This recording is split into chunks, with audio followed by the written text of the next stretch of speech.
The door opened to a stranger's face. A woman I had never seen before, her expression casual, almost apologetic. "I live here," she said. "I don't know your mom." The suitcase slipped from my hand, hitting the porch with a dull thud. My chest tightened.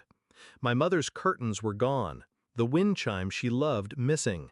Even the doormat had changed. Confused, I called her. She answered on the first ring. "Did you move?" I asked. Her reply was sharp, certain.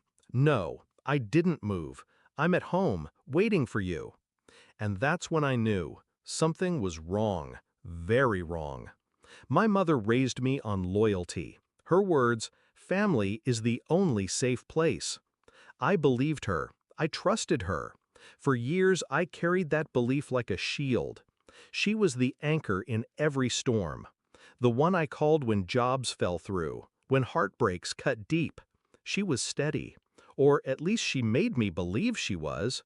But trust blinds, and blindness is dangerous. Because trust had kept me 12 hours away, certain she was safe. Trust had let me plan a reunion, buy gifts, and walk up to a stranger's house thinking it was hers. Trust almost destroyed me. That phone call kept replaying in my head. My mother, calm, saying she was home. The lie slid out of her mouth so easily. And yet, I heard something in her voice, a tension, like she was performing. I didn't argue. I didn't confront her then. I simply said, "Okay, Mom, I'll be there soon," and I hung up. But I didn't take a cab to her so-called house. I went to a hotel, quiet, alone. Then I began to dig. The first crack appeared in bank records. Transactions from her account, withdrawals I didn't recognize. Thousands gone. Regular, systematic. The second crack came from a neighbor, one I called pretending to be a real estate agent. She told me the truth without hesitation. My mother sold the house 6 months ago, packed up, left without a goodbye.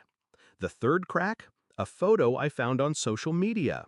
My mother, smiling beside my brother. The brother who hadn't spoken to me in years. Behind them, a new house.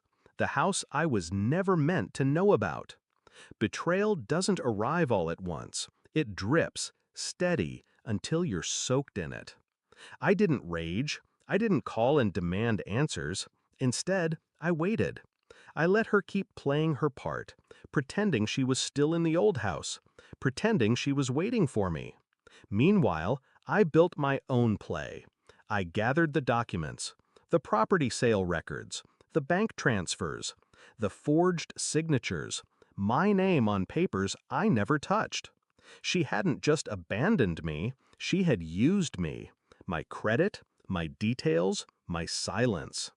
I traced it all back, and every trail led to the same place, my brother.